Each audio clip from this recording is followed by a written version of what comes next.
awesome and rare. The real, the right, and dynamite is in the atmosphere. As there's a time and place for everything that's under the sun. This is the time and the place that we have some fun. Now take a sec to check the pedigree of the band that's spelled S-T-E-T. Welcome to Triad Spotlight TV. I'm your host, Keith Robinson, and today I have the pleasure of introducing to you my man Divine. He's number one on Reverb Nation in spoken word and hip hop. Right now in your living rooms, put your hands together for my man Divine. Divine, welcome, man, to Triad Spotlight TV. Appreciate you having me, brother. No doubt, no doubt. And first and foremost, I want to congratulate you on being number one on Reverb Nation, man. That's a big accomplishment, man. How you feel? To be honest with you, man, it really caught me by surprise. It was something I was trying to take better advantage of my spare time.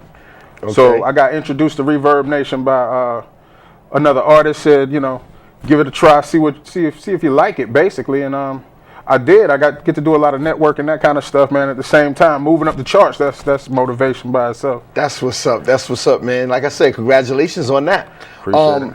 As far as your name being Divine, why'd you take the name Divine?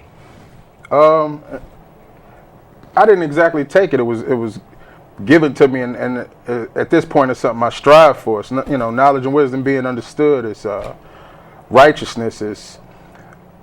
It's allowing yourself to be used for the right reason, the right way.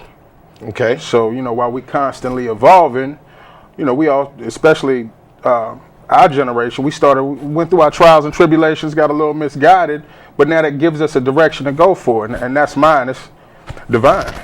That's what's up. It's Divine direction. It's as real as I can give it to you. That's what's up, man. What created you? I mean, what inspired you to start creating music in the way that you do? And what inspired you to write number one? But then you're also a producer at the same time. What got you involved in doing that? I grew up around a lot of really talented people. Shabazz, for one in particular, a guy I grew up listening to. He was one of the few people that I knew that could perform live better than he could record it, or at least as good. So, you know, that blew my mind, the way that he could put the words together and say what he wanted to say and catch everybody's attention. You were listening whether you wanted to or not, whether you found yourself dancing or not. So that's one of, you know, and I had a few other friends that were into writing, and it just kind of became what we all did. That's what's up. That's what's up. What are you trying to communicate, or what is the message that Divine is trying to give to the masses that he's out there, you know, his fans and the people that are tuned in to what Divine does? It's a couple of messages. The main message is we all got to find our voice. You know, I'm saying what I feel. Hopefully it can reach somebody, or whether it reaches somebody and inspires them to find their voice, or I say something that somebody else can relate to. Basically what I write is what I wish I would have heard. Wow. You know, when I was younger. That's what I write. That's kind of what I gravitate towards. And the biggest issue is the struggle, to me. That's our biggest issue right now, is the struggle. So that's what the majority of my stuff is about. And when you say struggle, what do you consider struggle? Because some people, I understand what you mean when you say struggle, because we have a lot of the same struggles. But at the same token, you might have some people that's sitting at home right now that, what does he mean by struggle? You know, the way we live, man, it's a socioeconomic separation, basically. And it's a class system. And we are considered a lower class. We treat ourselves like a lower class. You know, we are the have-nots, and drive, motivation, education. Those are some of the things that we don't have. You know what I'm saying? So that's the struggle to me. Let's get it together. We'll never get to where we trying to get to the way we going now. Let's get it together. That's right. That's right. I agree. So, in trying to get it together, what is it that you think, as far as your perspective, what do you think is the first thing that we need to do in the quest of trying to get it together? Is it educating our youth? Is it fighting eye for eye, tooth for a tooth? How do you view it? I don't even view the negative part of it. I try to stick with the divine part of it. What's the positives in it that we need to deal with? We need to unify. Exactly. We need to teach and learn from each other. We need to accept each other. We need to be our own best friends and really be our own brothers and sisters. You know what I mean? That's true, Instead man. of So true. looking in the mirror and seeing yourself as your worst enemy. We look alike, we live alike, we struggle alike. You know what I'm saying? We should be able to help each other the same way. That's right. I agree. It's like, you know, I had said in one of my poems, and you know, it's not about me or whatever, but at the same time, I had said, you know, why are we so quick to become brothers in crisis instead of brothers in Christ? Yeah. And it's the truth, man. I mean, we'll come to each other's aid when like the Trayvon Martin incident, right. or we'll all come together, you know, for that cause. But on the day-to-day, man, we hating ourselves. We not upgrading ourselves. You know what I'm saying? We're not looking out for each other. And I think that's kind of the way we are programmed. We gotta reprogram ourselves. You know what I'm saying? We're both parents. Right. You know, I don't necessarily allow my kids to tell me what they want to learn from me. My job is to tell them what I think they need to know. Exactly.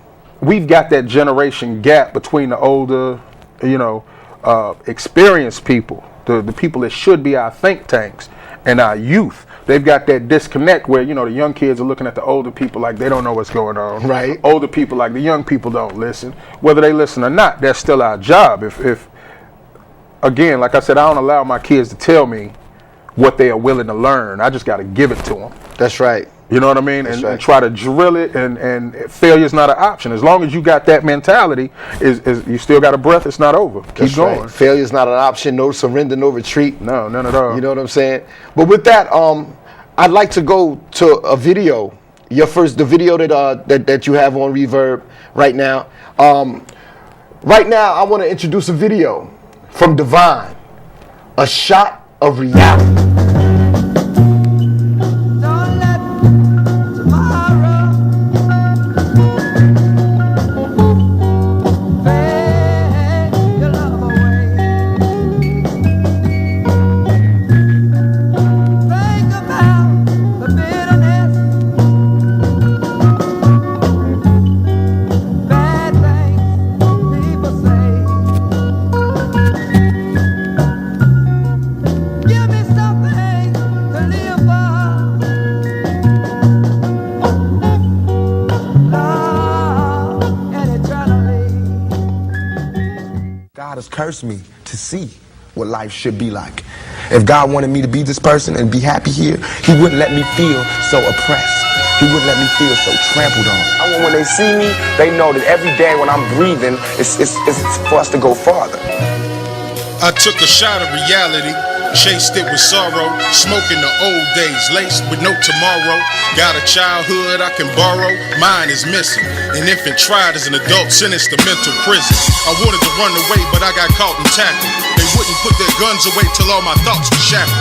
Brought me in a stack of lies, made me memorize it, leaving me hypnotized without me even realizing. Spelled my name numerically and increased my medication till I was addicted to the adrenaline rush involved with altercation. The heartless kept it dark across the nation, sparking operations based on guns and confrontation. Less education led to separation, but being deaf, dumb, and blind left plenty of time for meditation. Self-evaluation led to recreation. All the thoughts about the time wasted finally led to pacing. The isolation acted like an incubation. I saw a spark in the dark and went towards it with no hesitation. The salutations was peace and blessings. Told me I would need protection and proceeded teaching lessons. Showed me how to read people. Told me the only reason to play the fool is to deceive the evils. Cause see, we've been trained to hate ourselves and degrade ourselves. Hell, we even sedate ourselves. So we gotta get this straight ourselves. Gotta date with fate to emancipate ourselves. Anytime you beg another man to set you free, you'll never be free. Freedom is something that you have to do for I took yourself. a double shot straight to the brain and tasted the pain of a generation wasting in vain, chasing the fame. Then the cases came, replacing the chains. Only small traces remain of the places they came. So much hate in the game, they ain't gotta change the rules. House against evolve, but they still the same fools. feel switched up. Started yelling thugs without knowing the truth. Now reduced to selling drugs, telling us our instincts are failing us. Too many of the devil's ways still dwell in us, like it's a spell on us, and we can't let it go. Heredity embedded deep in our genetic code, like we was only fed to grow.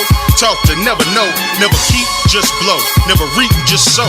Given the toughest road to hope and the hardest flow to master, and directions to disaster if we don't get it right. We declare our right on this earth to be a man, to be a human being, to be respected as a human being, to be given the rights of a human being in this society, on this earth, in this day, which we intend to bring into existence by any means. Can you break down the video, break down the shot of reality?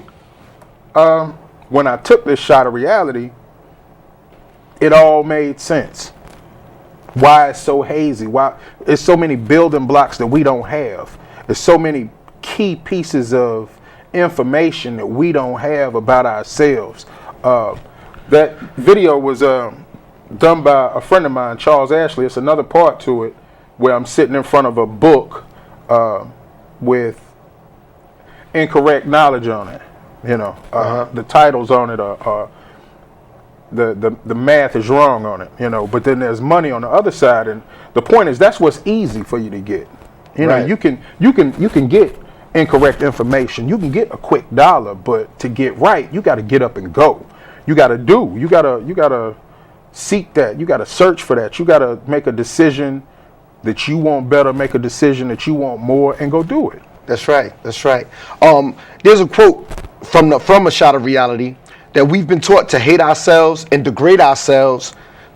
We even sedate ourselves. Right. We gotta date with fate to emancipate ourselves. Yeah. Break down exactly what you meant by that. I mean, because I found that to be like powerful. Well, it's a reason we got this crab in a barrel kind of mentality here. It was we've learned that over time. You know what I mean?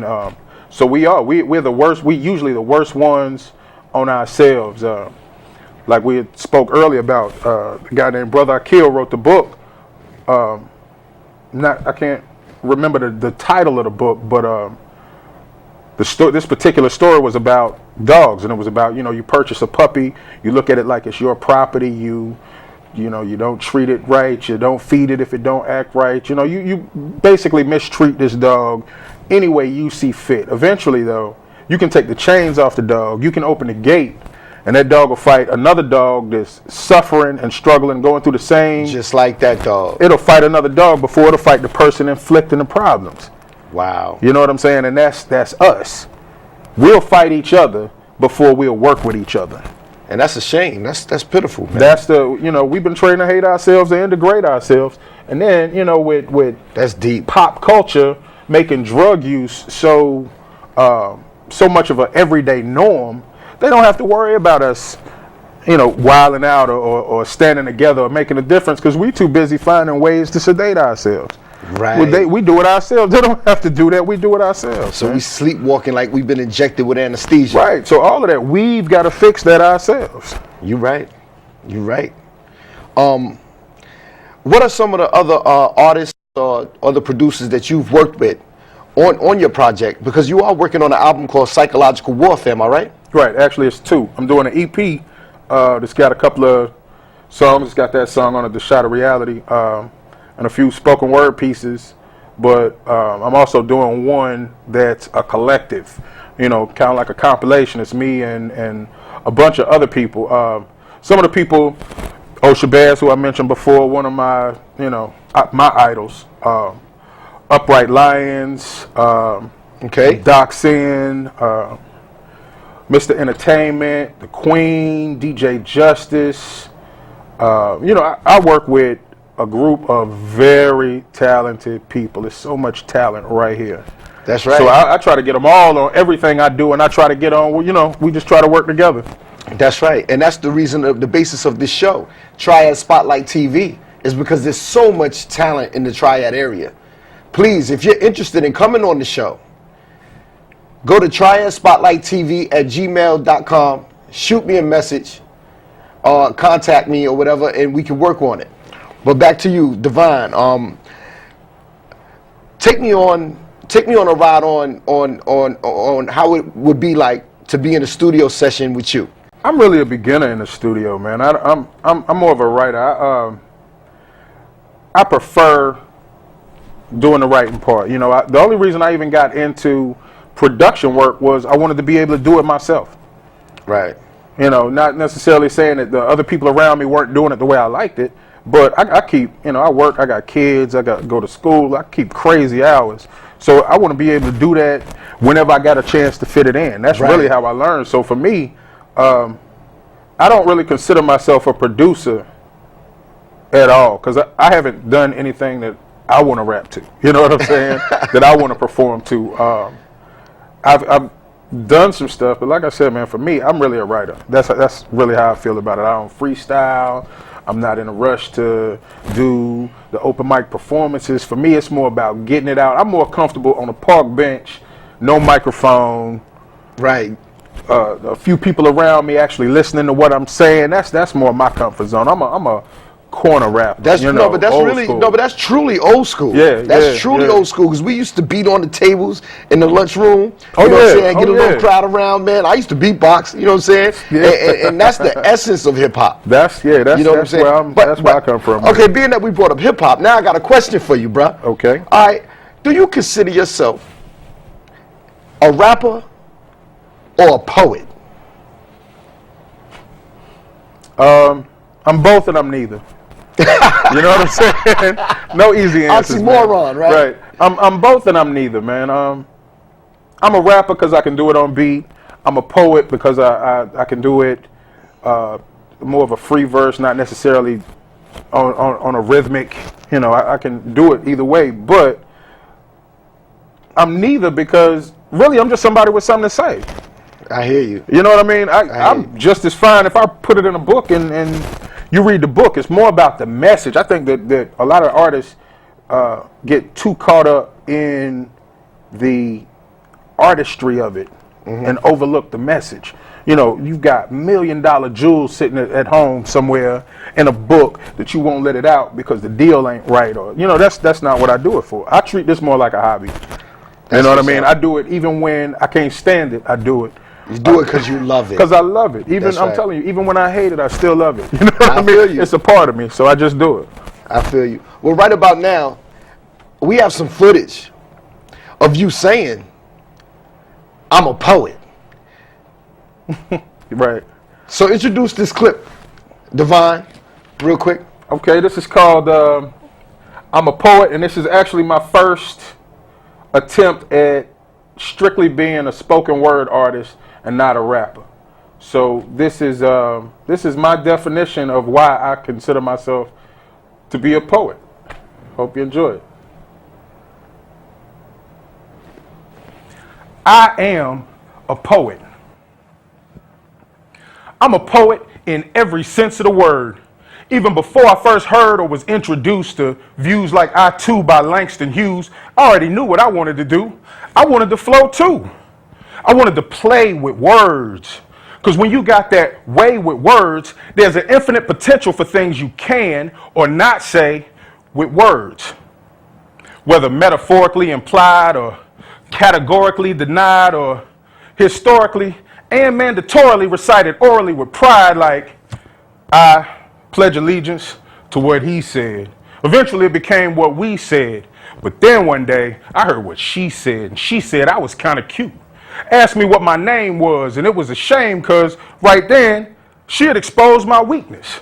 Standing there frozen and speechless, I realized that my composure was simply no match for her sweetness. So, knowing that we could never be because she was her and I was only me, I remained a lonely me while she had just unknowingly become my poetry. And this talent I found in pursuit of her affection took me through a new direction, usually somewhere near intersection, because my goal was to match her sweet. But truth be told, she liked this street. So I found myself having to compete with dudes that could do it on beat. See, that was the new shine. But that's cool. I just design each line so that the rhyme falls in time with some fingers snapping or some hands clapping. See, rapping gave those of us with something to say a reason to say it.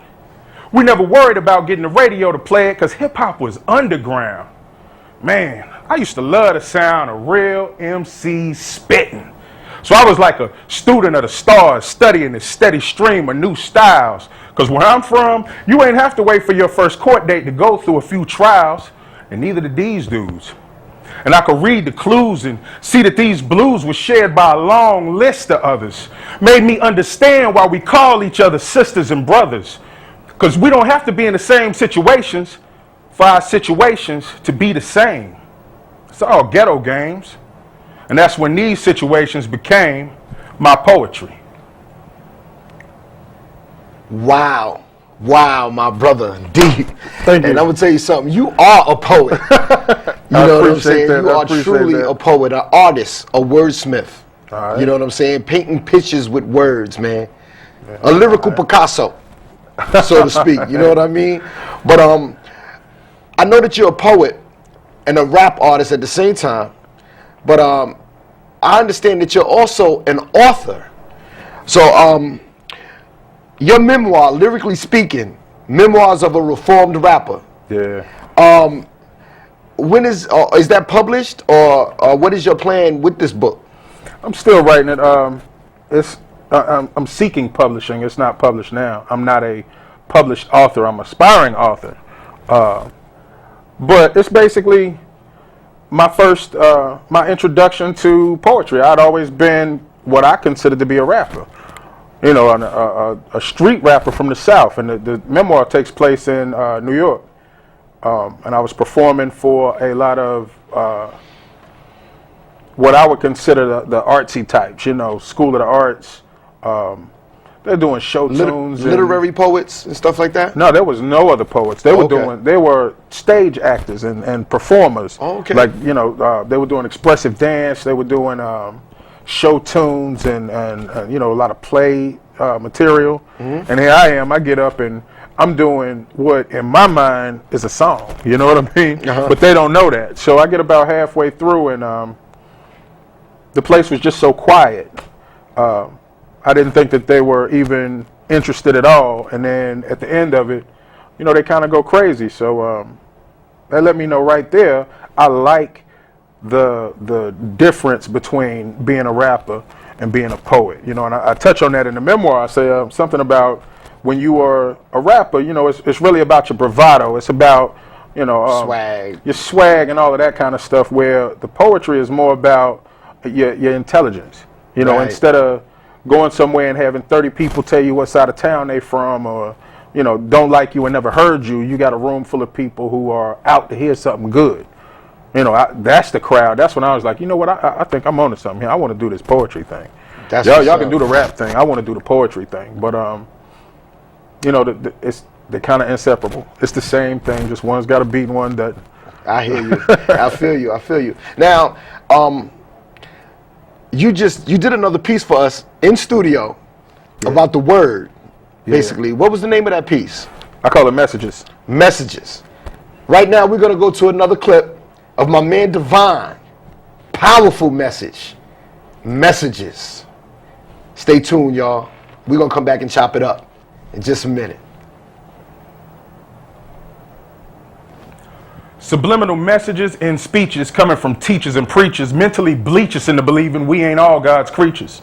Look out for devils with angelic features. The type to holler heaven help us, hoping the Lord can't reach us, like it ain't just us. They brainwashing us, taming, training, watching us. Decades of fading in and out of consciousness. Wake up long enough for them to aim the cops at us, and then it's back to boxing us like we a bunch of hostages. Preposterous or not, we still falling for these obstacles. State, fed, or pronounced dead at the hospitals. We act like being logical is impossible. Too busy being mobsters to be responsible, so we give in to crime. Imprison the mind, the vision is blind, and then we just living a lie. Until we can find the will to survive, we really just living to die. And that's the good word. That is the good word, man. Word up. Again, Divine. If there was one thing that you could say to the children in the community right now that can help them, or, you know, some kids that aspire to be writers, dancers, authors, or that, you know, that have these goals. Because, you know, a lot of our children's dreams are shattered before they even get to an age where they can even try to make those dreams a reality. Yeah. What would you say to the youth in our community right now, in your own words, to inspire them and to keep them encouraged? I had somebody say this to me recently, and it made a lot of sense. If when you get up in the morning, that's what you think about doing. You go to bed at night, that's what you think about doing. Good times, that's what you want to do. Bad times, that's what you want to do. Then that's what you are. There's nothing anybody can say any different that should discourage you. Of course, they're gonna try, but that's your mission now. You know what I mean? Make yourself happy. Make yourself proud. That above all else, make yourself proud. Okay, that's a good one. That's a good one. And one other thing, to your son. To my son. If it was something that you could say to your son right now, you have the opportunity to say it right now on national TV. To say something to my son. What up, Chris?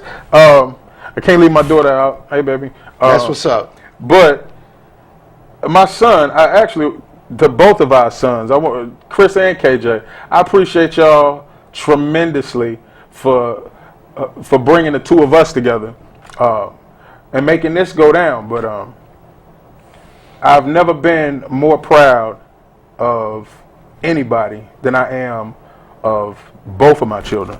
That's my son and my daughter. That's a beautiful thing. They saved my life when they were younger, and they've given me a reason to stay alive now. Y'all be blessed. Tune in next week. We went over time. It was real.